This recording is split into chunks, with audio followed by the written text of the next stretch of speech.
Okay guys, सो हमारी सही last class में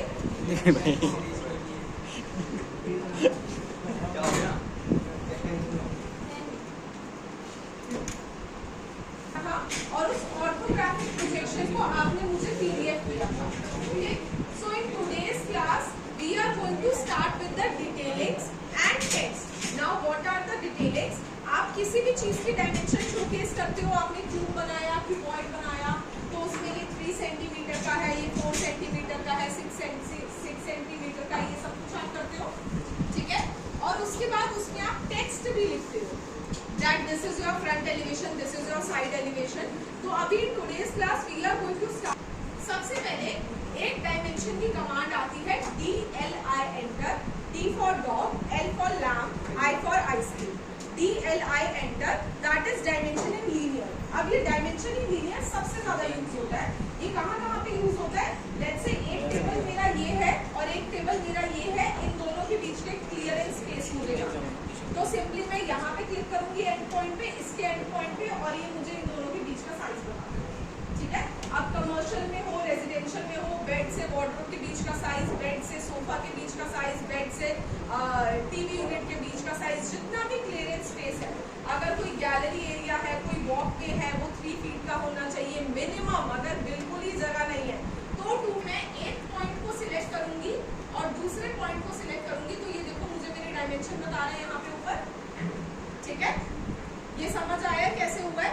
एक पॉइंट पे क्लिक किया, दूसरे पॉइंट पे क्लिक किया और ऊपर ये मुझे डायमेंशन बता रहा है। तो अभी आप जब क्यूबॉइड बनाओगे या क्यूब बनाओगे तो एक पॉइंट पे क्लिक करोगे, दूसरे पॉइंट पे क्लिक करोगे, आपको डायमेंशन बता देगा। समटाइम्स ऑटोकैड में क्या होता है कि आपकी जो डायमेंशन है ये बहुत ही ज्यादा छोटी नजर आएगी या बहुत ही ज्यादा बड़ी नजर आएगी। अगेन जैसे हम यूनिट सेटअप करते हैं तो जब तक कुछ बना नहीं लेते, या तो लाइन एकदम डॉट जैसी दिखेगी या फिर ड्राइंग से ही बाहर चली जाएगी, शीट से ही बाहर चली जाएगी।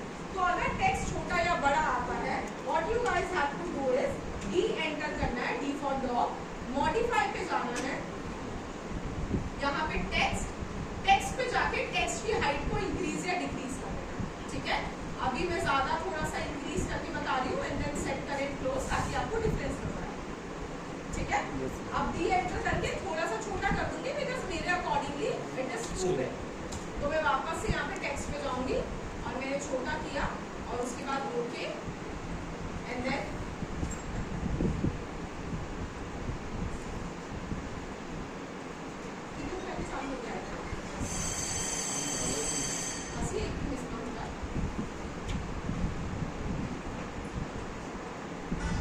सेट करें एंड देन कौन चला रहा है भाई?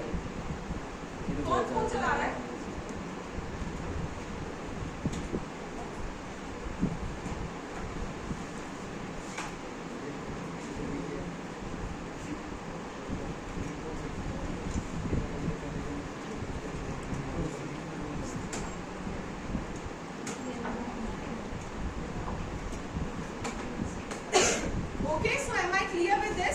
नेक्स्ट इज, अब आपकी ड्राइंग में बहुत सारी चीजें हो सकती है, ऐसा नहीं है कि सब कुछ स्ट्रेट होगा।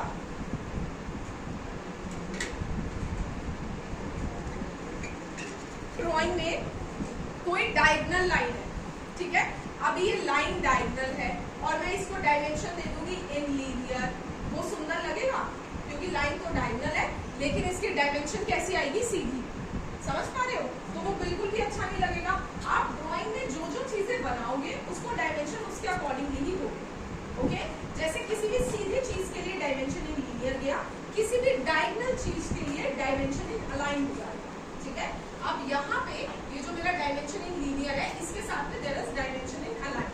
अब मैं इस पे क्लिक करूंगी, यहाँ पे एक कॉर्नर, यहाँ पे एक कॉर्नर, और देख रहे हो कि डायगोनल लाइन के डायमेंशन डायगोनली ही आई है, ठीक है।